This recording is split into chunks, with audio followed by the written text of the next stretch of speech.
Good evening बच्चा लोग, कैसे हैं आप लोग?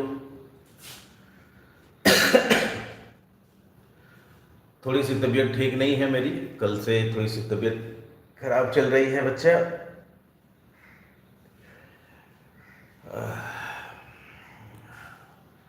फिर भी सोचे कि आज कुछ ना कुछ थोड़ी देर के लिए ही सही आज ऑनलाइन आते हैं और कुछ कुछ बातें करते हैं ताकि हम लोग का अपना क्लास का शेड्यूल भी चलता रहे। भले ही ज़्यादा बातें ना हो लेकिन फिर भी कुछ कुछ हम लोग आज करते हैं। देखते हैं कि आज दोनों शेड्यूल हम कर पाते हैं कि नहीं पर कर पाते हैं। अंदर से तबीयत बिल्कुल ठीक नहीं है। ओके बच्चा, जल्दी जल्दी आप लोग जुड़ जाइए 2 मिनट के लिए। 2 मिनट में हम लोग क्लास शुरू करेंगे। जो भी आप लोगों के साथ में हैं उन लोगों को थोड़ा सा मैसेज कर दो, इन्फॉर्म कर दो, ग्रुप में शेयर वगैरह कर दो। जो भी आपका कोई पर्सनल ग्रुप होगा दोस्तों का, उनमें भी शेयर कर दो इस लिंक को, ताकि वो लोग भी जुड़ जाए जल्दी से जल्दी।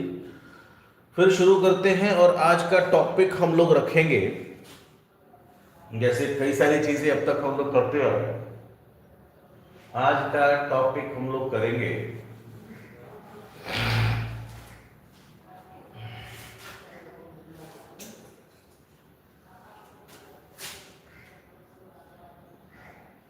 Computer memory. आप लोग हेडिंग दे दीजिए। इसके बाद तुरंत हम लोग शुरू करेंगे कंप्यूटर्स मेमोरी। मैं 2 मिनट में वापस आता हूँ और क्लास को कंटिन्यू करता हूँ। तो आप लोग भी तब तक कुछ लोग जो भी आपके आसपास में लोग हैं, दोस्त हैं, उनको थोड़ा सा बोलिए जल्दी जल्दी क्लास शुरू करें, क्योंकि आज का क्लास वाकई में काफी इंटरेस्टिंग होने वाला है। ओके,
आइए बच्चे, अब शुरू करते हैं हम लोग टॉपिक अपना। सभी लोग एक बार चैट्स में आकर के एक बार हाय हेलो कर दो, ताकि मुझे पता चल जाए कि कितने लोग इस अभी जुड़े हुए मेरे साथ। आइए हम लोग टॉपिक पे आते हैं सीधे। जैसा कि मैंने शुरू में बताया था कि हम लोग कंप्यूटर को अगर डिफाइन करें तो दुनिया का कोई भी कंप्यूटर 4 अलग अलग कंपोनेंट से मिलकर बना है, जिसमें पहला है इनपुट यूनिट। पहला है इनपुट यूनिट, दूसरा है सीपीयू, तीसरा है मेमोरी, और चौथा अगर कहें तो वो आउटपुट यूनिट, जिसमें से अब तक हम लोगों ने सीपीयू के बारे में पढ़ लिया कि सीपीयू एक्चुअली में क्या क्या करता है और कैसे कैसे क्या करता है। अब हम लोग शुरू कर रहे हैं आउटपुट यूनिट मेमोरी के बारे में। अगर आपको याद हो तो मैंने पहले भी समझाया था या पहले भी बताया था कि कंप्यूटर में अगर किसी भी प्रकार के डेटा को अगर स्टोर करना पड़े तो स्टोरेज करने के लिए हमें जो चीज चाहिए वो होती है मेमोरी। शायद आपको याद होगा कि अगर कंप्यूटर में किसी भी प्रकार का डेटा स्टोर करना पड़े और वो डेटा स्टोर करने की जरूरत पड़ जाए तो डेटा स्टोर हम लोग कहां करते हैं? मेमोरी में। कोई भी मेमोरी डेटा या तो परमानेंट स्टोर करता है या फिर वो डेटा टेम्पररी स्टोर करता है। परमानेंट कहने का मतलब है डेटा आज है, कल भी मिलेगा, आने वाले समय में वो तब तक मिलेगा जब तक कि हम लोग उसको रखना चाहें। टेम्पररी का मतलब जब तक जरूरत है तब तक डेटा उसमें है, मेमोरी खत्म, सॉरी, जरूरत खत्म, डेटा ऑटोमेटिक क्या हो जाएगा? खत्म हो जाएगा, रिमूव हो जाएगा। अब यहां पर इसी चीज को ध्यान पे रखते हुए अगर आप बात को समझेंगे तो कंप्यूटर में मेमोरी को कुल मिलाकर के 3 हिस्सों में बांटा गया है। कंप्यूटर में मेमोरी के अगर टाइप को हम डिफाइन करें तो कंप्यूटर में मेमोरी कुल 3 प्रकार के होते हैं। ध्यान से समझेंगे। पहली मेमोरी है प्राइमरी मेमोरी,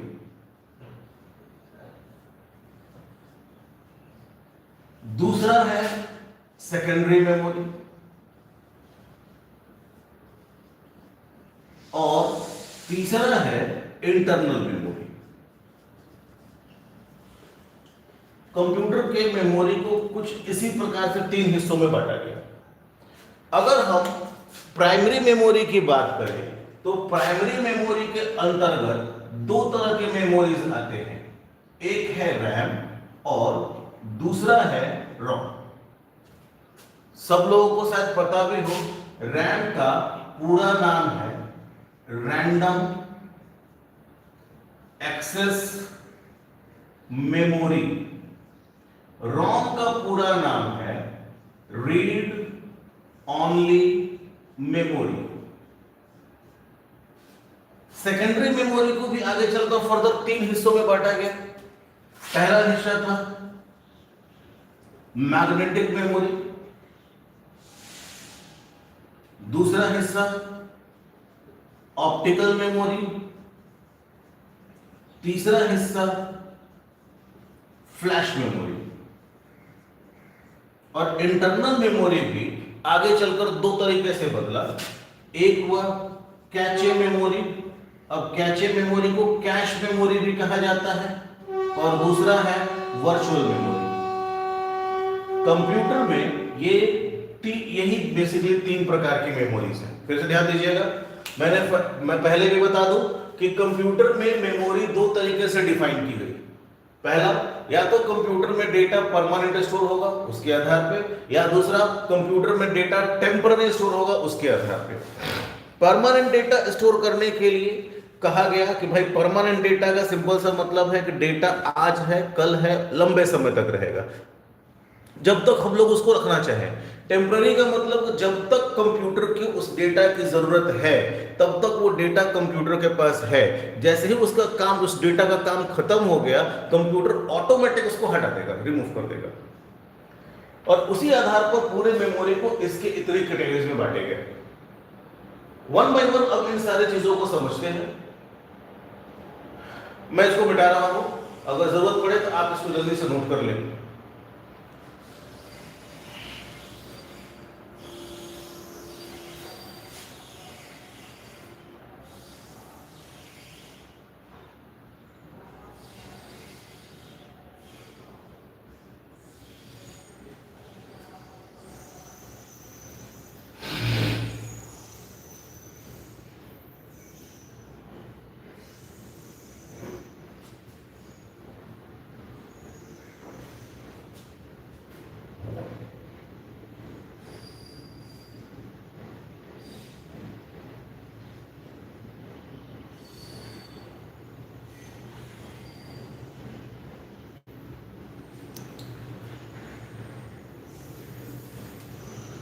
अभी मैं कमेंट पढ़ रहा था भाई साहब, अभी एक जन का कहना है कि जूम पर क्लास शुरू कीजिए सर। हमको भाई साहब जूम पे क्लास लेने में कोई दिक्कत नहीं है। सबसे बड़ी प्रॉब्लम ये आ रही है जूम पे क्लास लेने में कि जूम वालों ने भाई साहब मुझे कर रखा है ब्लॉक, पता नहीं क्यों। जब भी मैं जूम पे क्लास लेने, जब भी मैं उस पर लिंक बनाने के लिए कोशिश कर रहा हूँ, वो कुछ एरर वगैरह मैसेज वगैरह दे करके कर रहे हैं। मैं उसको जूम को अपने फ़ोन से इंस्टॉल मतलब डिलीट करके रीइंस्टॉल किया, लेकिन फिर भी वो काम नहीं कर रहा है। सेकंड मैंने प्रयास किया कि उसको दूसरे आईडी से इंस्टॉल करूं, फिर भी काम नहीं कर रहा है, पता नहीं क्यों। अब ये फ़ोन का प्रॉब्लम की वजह से हो रहा है। अब मुझे लगता है फ़ोन रीसेट करना पड़ेगा, तब जाकर शायद जूम काम करे, पता नहीं जूम काम क्यों नहीं कर रहा है। अब दूसरा एक उपाय मुझे दिख रहा था गूगल मीट का। गूगल मीट भी मैंने सोचा, तो गूगल मीट पे थोड़ा सा मैं भी ट्रायल कर लूँ एक बार। मैंने खुद से पहले ट्रायल कर लेता हूँ, तो नहीं किया मैंने अभी उसको कि कैसा काम कर रहा है, किस तरीके से काम कर रहा है। तो थोड़ा सा बार मैं उस पर ट्रायल कर लूँ। फिलहाल अभी मेरे पास अभी यही एक ऑप्शन है, तो थोड़ा सा प्लीज़ इसको देखा जाए। अभी किसी ने कहा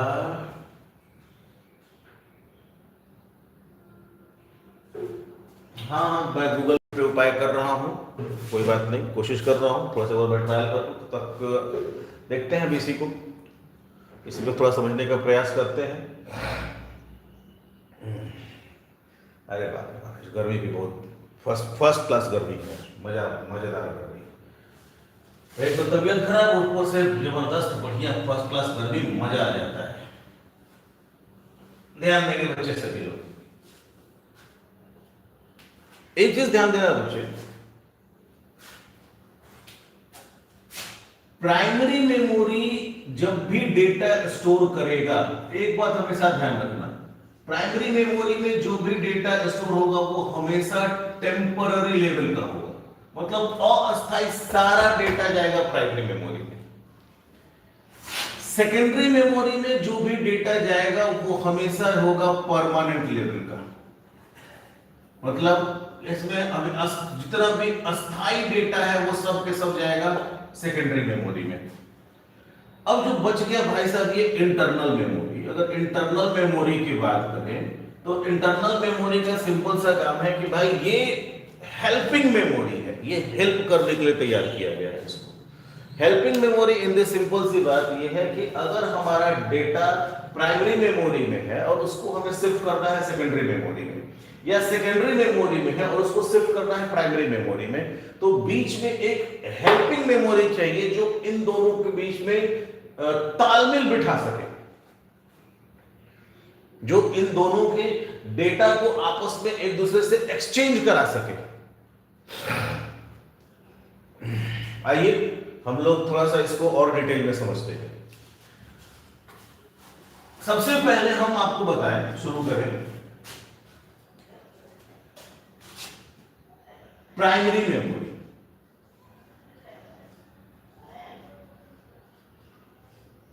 देखो बाबू, सीधी सी बात, प्राइमरी मेमोरी कंप्यूटर की वो मेमोरी है, इसे हम लोग मेन मेमोरी भी कहते हैं।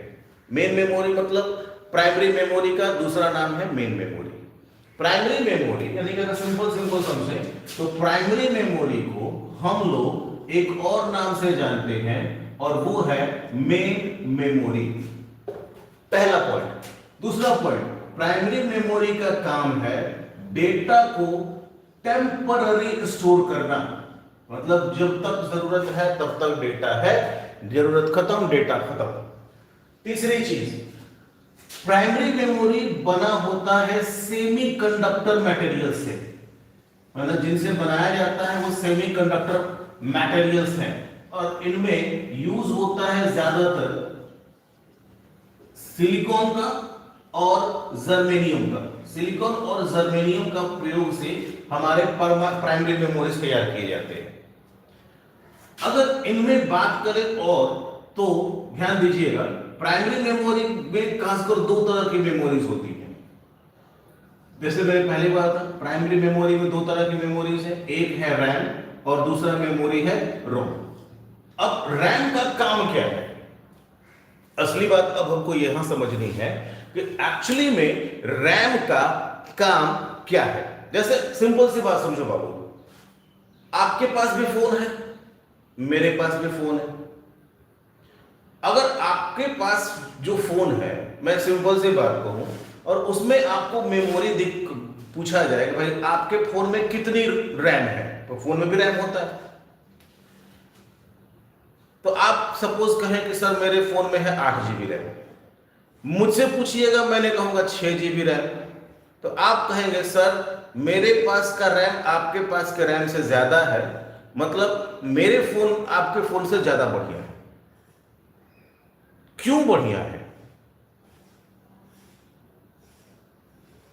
क्या कारण है कि रैम ज्यादा होने की वजह से आपका फोन ज्यादा बढ़िया हो गया और मेरा फोन थोड़ा कम बढ़िया रह गया? या मेरे पास कोई आए कहे कि भाई मेरे पास 4 GB के रैम वाला फोन है, तो हम कहेंगे तुमसे बढ़िया मेरे पास फोन है। तो ये रैम कैसे डिसाइड कर रहा है कि आपका फोन बढ़िया है मेरा फोन खराब है? एक सर मैंने किसी से मैंने भी ये बात पूछी था, तो उसने कहा था रैम से काम फास्ट होता है, मतलब जिसका फोन में ज्यादा रैम होगा उसका फोन ज्यादा फास्ट चलेगा। चलो 2 मिनट के लिए मान लिया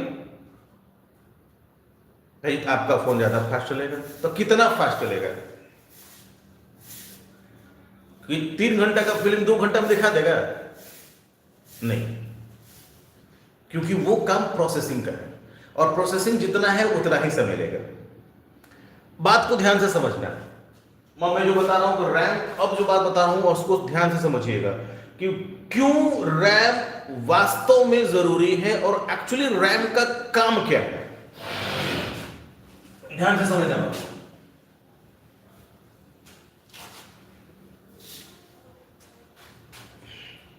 जैसा कि हम सबको पता है, कंप्यूटर में जितने भी काम करने होते हैं वो सारे के सारे काम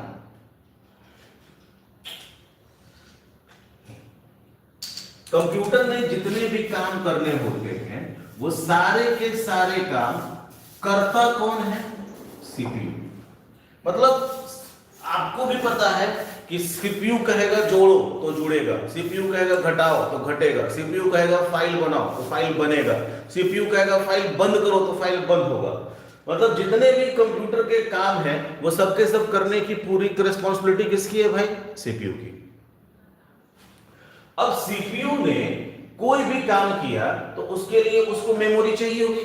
जैसे सिंपल सी बात समझो, मैंने कहा कंप्यूटर साहब के आप जोड़ो, तो सीपीयू ने जोड़ा, जोड़ के वो रिजल्ट तैयार करेगा, तो वो रिजल्ट कहीं ना कहीं तो स्टोर होगा। रैम का बिल्कुल सिंपल से काम समझिए बाबू, एकदम बिल्कुल आराम आराम से, कोई हड़बड़ी नहीं। बात को ध्यान से समझना।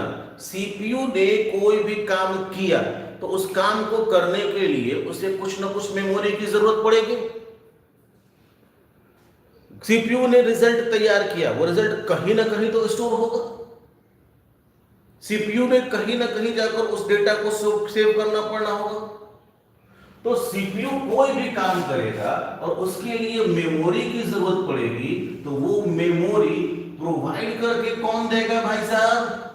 रैम। सीपीयू ने कहा फाइल बनाओ, तो फाइल कहां बनेगा? रैम में। सीपीयू ने कहा जोड़ो, तो जोड़कर उसका रिजल्ट कहां रखा जाएगा? रैम में। मतलब सीपीयू कोई भी काम करने को कहेगा, उसका रिजल्ट कहां बनकर स्टोर होगा? रैम में। सीपीयू का, रैम का सिंपल सा काम यही है, फिर से समझिएगा, सीपीयू के द्वारा किसी भी काम के लिए अगर डेटा चाहिए तो डेटा स्टोर कहां होगा? रैम में। सिंपल सी बात। इसके अलावा रैम का और कोई दूसरा काम नहीं है। रैम जो है उसको अगर समझोगे बच्चा, तो रैम वोलेटाइल नेचर का है। वो रैम क्या है भाई? वोलेटाइल नेचर का है। वोलेटाइल का मतलब कि जब तक पावर सप्लाई है तब तक डेटा स्टोर है। जैसे ही पावर सप्लाई ऑफ हो गया, डेटा जो है वो क्या हो जाएगा, डिलीट हो जाएगा, रिमूव हो जाएगा। बात को ध्यान समझ लो, सीपीयू जितने भी काम करना होगा वो सारे काम कहां स्टोर करेगा, रैम में। रैम कैसा है, तो वोलेटाइल नेचर का है। वोलेटाइल का मतलब जब तक पावर सप्लाई है तब तक डेटा है, पावर सप्लाई गया डेटा भी साथ में गया। बहुत सिंपल सी बात। अब ये चीज आप लोगों ने कभी सुना भी होगा कि किसी के मुंह, किसी से शायद आपने सुना होगा कि शायद कोई कि आप किसी ने कहा होगा कि हमने फाइल बनाया था, सेव नहीं किए थे, इतने में लाइट कटा और फाइल उड़ गया। कहां उड़ गया भाई, फाइल कहां उड़ गया, क्यों उड़ गया? उसके पीछे सिंपल सा रीजन यही है कि सीपीयू ने जो भी फाइल बनाया वो फाइल बनाकर कहां रखा, रैम में। रैम में डेटा तभी रहेगा जब तक पावर सप्लाई रहेगा, क्योंकि उसका नेचर ही है वोलेटाइल। लाइट कट गया, फाइल भी डिलीट हो गया। क्यों फाइल उड़ गया, बात समझ में आई होगी। अब यही चीज अगर बात को समझो कि अब 2 मिनट के लिए बात को समझना। अब मैं जो बता रहा हूं कि असली बात क्या है। मान लो हर डेटा की कुछ ना कुछ कैपेसिटी होती है, उसके बारे में भी हम लोग चर्चा करेंगे। मान लो रैम ने कहा कि रैम के पास टोटल कैपेसिटी है, ये 2 जीबी तक डेटा स्टोर कर सकता है। बात को ध्यान से समझना बाबू। किसी में 6 जीबी 8 जीबी तक है, बहुत सारे है, हम बड़ा सिंपल से समझते हैं। मेरे पास जो रैम है उसमें डेटा कितना स्टोर होगा, 2 जीबी। मान लो सीपीयू ने कहा एक टास्क है, टास्क 1, जिसके लिए टोटल 1 जीबी का मेमोरी चाहिए। तो अब बात बताओ आपको, चाहिए 1 जीबी, रैम के पास है 2 जीबी, तो रैम उसको दे देगा तो भी उसके पास 1 जीबी का एरिया बचेगा। मतलब काम आसानी से हो जाएगा, कोई दिक्कत नहीं होगा। लेकिन अगर बात समझो बच्चा, अगर कोई टास्क है, मान लो कोई टास्क है 2, अब इसको चाहिए 4 जीबी डेटा, ये टोटल 4 जीबी का है। रैम के पास कितना एरिया है भाई, 2 जीबी का, चाहिए कितना, 4 जीबी। अब काम होगा, काम तो होगा, लेकिन अब ये काम टुकड़े टुकड़े में होगा। मतलब अब ये पूरा काम 2 हिस्सों में या उससे ज्यादा हिस्सों में बटेगा,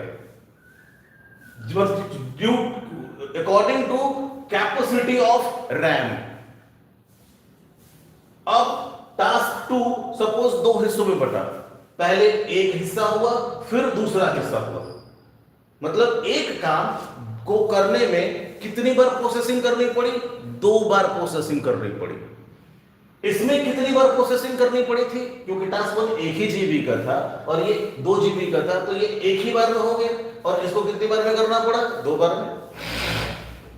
अब यहां समझना कि जिसके पास ज्यादा रैम है वो क्यों फास्ट है, या जिसके पास कम रैम है वो थोड़ा क्यों स्लो है।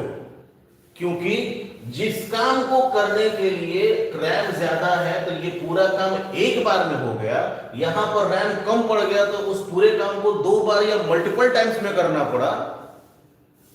अगर सपोज कोई टास्क 3 हो जाए, अब वो कहे कि भैया हमको तो 8 जीबी चाहिए, ये 2 जीबी है, तो जाहिर सी बात है अब ये पूरा काम कितने हिस्सों में बटेगा, 4 हिस्सों में बटेगा,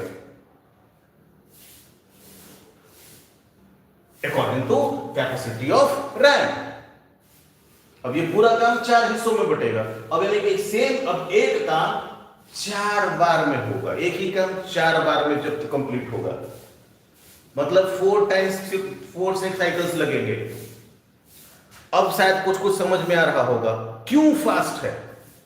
अगर यही कैपेसिटी रैम की 2 जीबी की जगह अगर हम कहते हैं कि ये 8 जीबी है, तो भी 1 जीबी वाला काम भी हो जाता एक बार में, 4 जीबी वाला काम भी एक ही बार में हो जाता, और 8 जीबी वाला काम भी एक ही बार में हो जाता।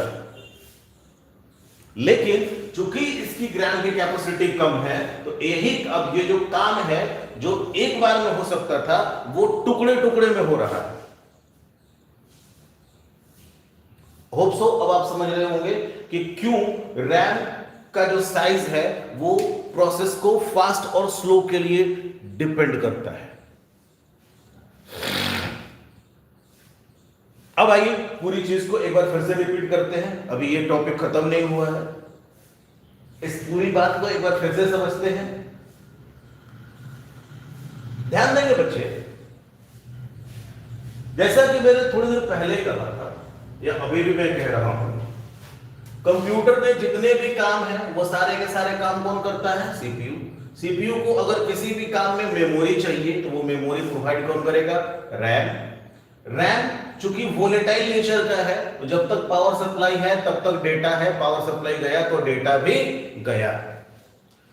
तो ये प्रॉब्लम जो है ये साइंटिस्ट लोगों को फेस करना पड़ता होगा कि भाई पावर सप्लाई है, डेटा है, पावर सप्लाई गया, डेटा भी गया। तो अब इस प्रॉब्लम को कुछ ना कुछ सॉल्यूशन निकला होगा, कुछ ना कुछ उसको तैयार किया गया होगा। ध्यान से देखना बच्चे, इस प्रॉब्लम को शॉर्ट आउट करने के लिए उन्होंने एक डिवाइस बनाई, यूपीएस। सब लोगों ने सुना होगा, पूरा नाम uninterrupted power supply. Uninterrupted power supply, simple सी बात। इसके साथ होता क्या है, एक 12 वोल्ट की बैटरी लगी होती है। ये बैटरी इंटरनल भी हो सकता है, एक्सटर्नल भी हो सकता है। इंटरनल मतलब यूपीएस के अंदर भी हो सकता है, एक्सटर्नल मतलब यूपीएस के बाहर भी हो सकता है। और इस डिवाइस का काम ये है कि बैटरी के डीसी पावर को कन्वर्ट करेगा एसी में, और ये पावर सप्लाई किसको देगा? सीपीयू को। कब?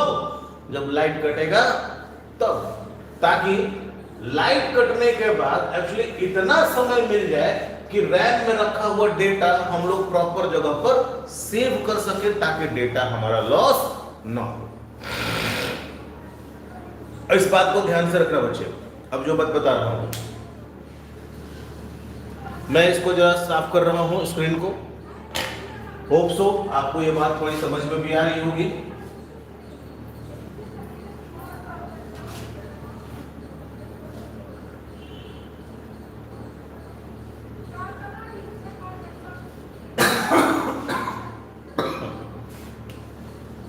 बात को ध्यान से समझना बच्चा कि सीपीयू ने जितने भी काम करने हैं वो सारे काम करेगा रैम।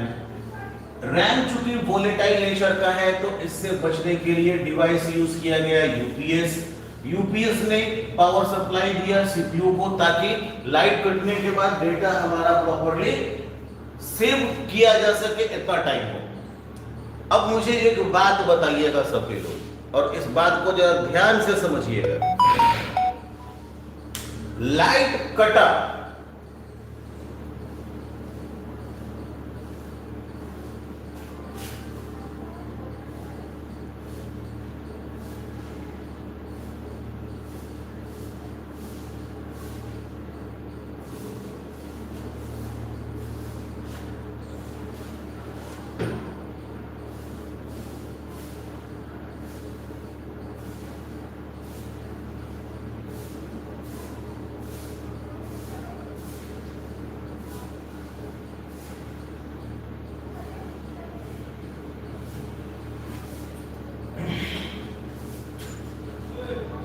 अभी अभी मैं कमेंट पढ़ रहा था तो एक जन ने लिखा है कि 2 GB रैम है तो 4 GB डेटा स्टोर कैसे हो सकता है?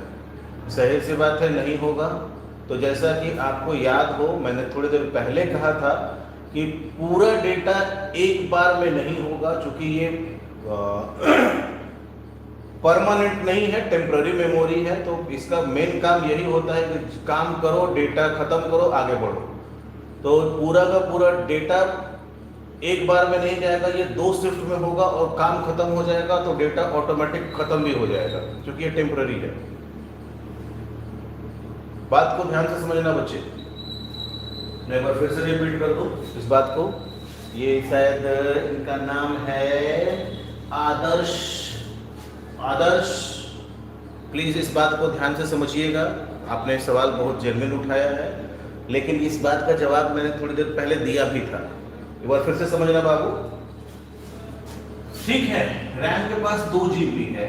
अब सीपीयू के पास जो डेटा है ये परमानेंट स्टोर करने के लिए नहीं है, ये प्रोसेसिंग का डेटा है। मतलब जब तक ये इसमें काम हमेशा के लिए नहीं रहेगा। ये कब कैसा होता है, काम किया डेटा आया, काम खत्म डेटा खत्म। तो मान लो कि डेटा ये 8 जीबी का है, तो ये 8 जीबी 4 हिस्सों में बट गया। मान लो 2 GB part 1, 2 GB part 2, 2 GB का पार्ट 3 और 2 जीबी का पार्ट 4। अब पहला पार्ट 1 एग्जीक्यूट होगा। जब इसका एग्जीक्यूशन खत्म हो जाएगा तो ये 2 जीबी रिलीज हो जाएगा, फिर दूसरा 2 जीबी फिर जाएगा। अब एक बात जरा हमको इसको ध्यान से समझो बच्चे, क्योंकि ये चीज मैंने कई बार फेस की है। मैं जहां रहता हूं वो मेरा अपना घर नहीं है, वो एक किराए का घर है। बहुत साल पहले, अभी तो मैंने रूम चेंज नहीं करा है, तो बहुत साल पहले मैंने अपना एक किराए का रूम एक जगह से दूसरी जगह चेंज किया था। तो पूरा सामान मुझे शिफ्ट करना था। पूरे मेरे घर का सामान अगर मोटा मोटी मापदंड करूं तो वो लगभग एक ट्रक में आ जाएगा, छोटा सा ट्रक में, पिकअप टाइप के ट्रक में आ जाएगा। चलो ट्रक ज्यादा बोल दिया, पिकअप सही रहेगा, एक पिकअप में आ जाएगा। लेकिन अभी मैं जिस जगह पर रहता हूं वहां पर पिकअप उस गली में नहीं जा पाएगी। तो मैंने क्या किया कि उस सामान को पिकअप के बजाय ठेला से पहुंचाना शुरू किया। तो अब पिकअप का सामान ठेला पे कैसे आएगा? तो पूरा सामान ठेला पे नहीं आएगा। क्या कितना आएगा? जितना उस पे आ सकता है उतना आया, सामान पहुंचा दिया। फिर दूसरा ठेला आया, फिर उसने दूसरा सामान लिया, फिर तीसरा ठेला आया, उसने सामान लिया, चौथा ठेला आया, उसने सामान लिया। यानी कि वो एक ठेला 4 या 5 बार में पूरा सामान पहुंचा दिया। बात समझो बच्चे। उसी प्रकार से ये पूरा डेटा, जो बड़ा डेटा है, वो छोटे छोटे टुकड़े में बट गया। अब एक टुकड़ा एग्जीक्यूट हुआ, काम खत्म। दूसरा टुकड़ा एग्जीक्यूट हुआ, काम खत्म। तीसरा टुकड़ा एग्जीक्यूट हुआ, काम खत्म। चौथा टुकड़ा एग्जीक्यूट हुआ, काम खत्म।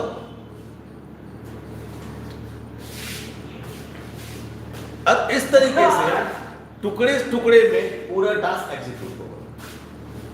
होप सो आपको ये बात समझ रहे होंगे कि कैसे हमारा पूरा का पूरा डेटा रैम में परमानेंट नहीं है। परमानेंट अगर स्टोरेज होता तो बिल्कुल नहीं होता। परमानेंट अगर स्टोरेज होता तो बिल्कुल नहीं होता। लेकिन चूंकि ये परमानेंट स्टोरेज नहीं है, ये एक टेम्पररी स्टोरेज है। वो तभी तक है जब तक सीपीयू का काम कंप्लीट नहीं हो जाता है। इसीलिए ये हुआ। क्यों फास्ट हुआ? अब सोचो, अगर मेरे गली के घर तक ट्रक वो पिकअप चला जाता तो पूरा सामान एक ही बार में शिफ्ट हो जाता। चूंकि वो एक बार में नहीं जा पाया, इसलिए वो पूरा मेरा सामान है वो 5 बार में हमको पहुंचवाना पड़ा। टाइम इसकी वजह से लगा, इसकी वजह से मेरा काम स्लो हुआ। तो अगर ये 8 जीबी का होता तो पूरा का पूरा डेटा एक बार में रैम के पास जाता, एक बार में एग्जीक्यूट होता और एक बार में खत्म। चूंकि ये 8 जीबी नहीं है, 2 जीबी है, तो ये 4 बार में एग्जीक्यूट हुआ। टाइम इसमें थोड़ा सा लगा। होप सो अब शायद आप इसको समझ रहे होंगे। आदर्श, मैं आपके मैसेज का वेट कर रहा हूं। अब काइंडली आप ग्रुप में या काइंडली आप इसको, थोड़ी सी तबीयत तो खराब भी है मेरी, कोई बात नहीं, हम लोग अपने टॉपिक पे रहते हैं। तो इस बात को समझते हुए हम लोग अपना काम करते हैं। शायद आप लोग आपको समझ रहे होंगे, मैं आपके मैसेज का वेट कर रहा हूं। आदर्श, क्या आपको ये बात समझ में आई या नहीं आई? मुझे प्लीज कमेंट करके बताइए। या सब लोग, जितने लोग हैं मेरे साथ जुड़े हुए हैं, वो सब लोग प्लीज मुझे कमेंट करके बताइए, क्या आपको ये बात वास्तव में समझ में आई कि नहीं आई? I am waiting for your comment बच्चा लोग। मुझे बड़ी उत्सुकता रहती है कि आप लोग जब अपना फीडबैक मुझे देते हो, मुझे बड़ा अच्छा लगता है। मुझे पता चलता है कि शायद कहीं है ये चीज़ पढ़ाने में शायद कोई कमी रह गई या कोई एक्सप्लेनेशन में कोई कमी रह गई, मुझे अच्छा लगता है। मुझे और मज़ा आता है कि इंटरेस्ट बनता है कि हाँ और कोई ट्रिक लगाओ और कोई तरीका लगाओ, बड़ा बीटेक बनते हो, बड़ा इंजीनियर बनते हो, अपने को यहाँ सिखाओ इंजीनियरिंग अपनी। मुझे चैलेंज अच्छा लगता है। कोशिश करिए मुझे चैलेंज करने का, और मैं कोशिश करूंगा अपने तरफ से पूरी तरह से आपको समझाने का, बताने का, स्पष्ट करने का।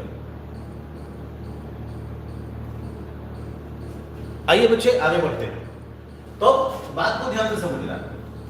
मैं थोड़े से टॉपिक में ये था कि सीपीयू जितना भी काम करता है वो सारा का सारा काम कहाँ जाता है? रैम में। अब रैम चूंकि वोलेटाइल नेचर का है, तो वोलेटाइल नेचर का मतलब है कि जब तक डेटा है तब तक जब तक पावर सप्लाई है तब तक डेटा है। पावर सप्लाई गई तो डेटा भी गया। तो उससे बचने के लिए कहा कि भैया यूपीएस लगा लो। यूपीएस के साथ बात हुई कि यूपीएस में एक 12 वोल्ट की बैटरी है जो उसके इंटरनल भी हो सकती है, उसके एक्सटर्नल भी हो सकती है।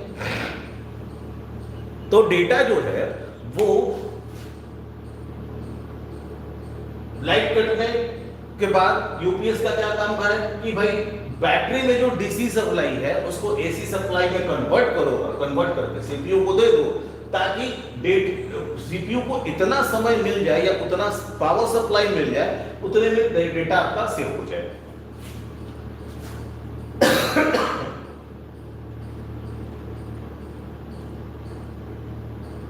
अब जरा बात को ध्यान से समझिएगा बच्चे। हमारे आपके घरों में इन्वर्टर जो है उसमें भी तो यही काम करता है। हमारे आपके घरों में जो इन्वर्टर है उसमें भी एक बैटरी लगी होती है, वो बाहर लगी होती है।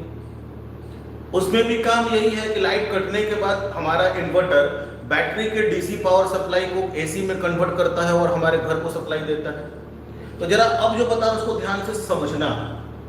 लाइट कटने और यूपीएस के एक्टिव होने के बीच में, यानी कि इन्वर्टर के एक्टिव होने के बीच में थोड़ा सा मिनिमम गैप आता है।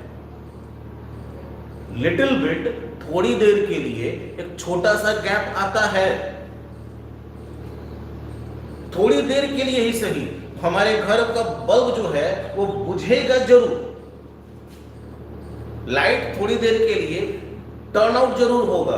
रीजन, क्योंकि लाइट कटने और यूपीएस के एक्टिव होने के बीच में थोड़ा सा समय लगता है। होप सो आप समझ रहे हो कि मैं क्या कहना चाह रहा हूं। ठीक उसी तरह से यहां भी यूपीएस में भी लाइट कटने और यूपीएस के एक्टिव होने के बीच में, यानी कि इसको डीसी से एसी में कन्वर्ट करने में कुछ सेकंड का समय लग सकता है। सेकंड या सेकंड से भी कम समय का भी समय लग सकता है, बिल्कुल लगेगा। तो ध्यान से समझना। इसी बात पे रैम भी दो कैटेगरी में बटा। एक हुआ एस रैम, पूरा नाम स्टैटिक रैम। ये रैम 100% वोलेटाइल। दूसरा है डी रैम। डी रैम मतलब डायनेमिक रैम। डायनेमिक रैम बोले तो ये 99.9% वोलेटाइल। देखो वोलेटाइल दोनों है, एस रैम भी वोलेटाइल है और डी रैम भी वोलेटाइल है, लेकिन एस रैम 100% वोलेटाइल है और डी रैम 99.9% वोलेटाइल है। अब यहां पे बात को समझो कि ये 100% क्यों, ये वोलेटाइल क्यों, बात समझना। एस रैम 100% वोलेटाइल इसलिए है क्योंकि लाइट कटने और यूपीएस के एक्टिव होने के बीच में जो भी थोड़ा सा गैप आएगा, उस गैप में तक डेटा स्टोर करने की कैपेसिटी इस रैम के पास बिल्कुल नहीं है। लाइट कटा, यूपीएस एक्टिव हुआ, उतने तक में डेटा डिलीट कर जाएगा। बात को ध्यान से समझना। एस रैम 100% वोलेटाइल है क्योंकि लाइट कटने और यूपीएस के एक्टिव होने के बीच में जो भी थोड़ा सा समय लगेगा, उतने देर तक भी डेटा को होल्ड करने का कैपेसिटी एस रैम के पास नहीं है। लाइट कटा, यूपीएस रहे चाहे नहीं रहे, जो भी गैप आएगा उस गैप में डेटा हमारा लॉस हो जाएगा। डी रैम जो है वो 99% वोलेटाइल है। वो इसलिए है क्योंकि इसमें छोटा सा एक कैपेसिटर लगा होता है, और ये कैपेसिटर का काम है कि ये चार्ज को स्टोर करता है, चार्ज को स्टोर करके रखता है, ताकि लाइट कटने और यूपीएस के एक्टिव होने के बीच में जो भी थोड़ा सा गैप आ रहा है उतने देर तक डेटा होल्ड करके रखने की कैपेसिटी एस रैम के पास नहीं बल्कि डी रैम के पास है। लाइट कटा क्योंकि इसमें ये कैपेसिटर ने उतने देर तक डेटा को होल्ड करके रखा जितने में यूपीएस ने डीसी को एसी में बदला और सीपीयू को सप्लाई दिया। मतलब अगर सिंपल सी बात कहें, अगर बिल्कुल आम भाषा में, तो as RAM does not proper with UPS, अब the RAM properly work with UPS.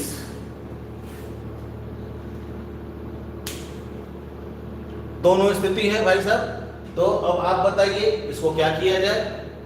क्या आपको ये टॉपिक समझ में आई? अगर समझ में आ गई हो तो सब लोग कुछ कुछ कमेंट करके बताइए। आज फिलहाल हम अपना टॉपिक यहीं पे समाप्त कर रहे हैं, आज का टॉपिक। फिर थोड़ी देर में हम देखते हैं, दूसरा टॉपिक शुरू करते हैं। तब तक के लिए बाय बाय बच्चा लोग। मैं थोड़ी देर में फिर वापस कम बैक हो रहा हूँ। वे देख रहे हो कि पूरी गर्मी से मैं पसीने से लथपथ हो गया हूँ। थोड़ा सा मुझे भी रिलैक्स करने दो, पानी वानी पीने दो। तब तक के लिए मिलते हैं after a short break. Love you बच्चा लोग, मिलते हैं, बाय बाय।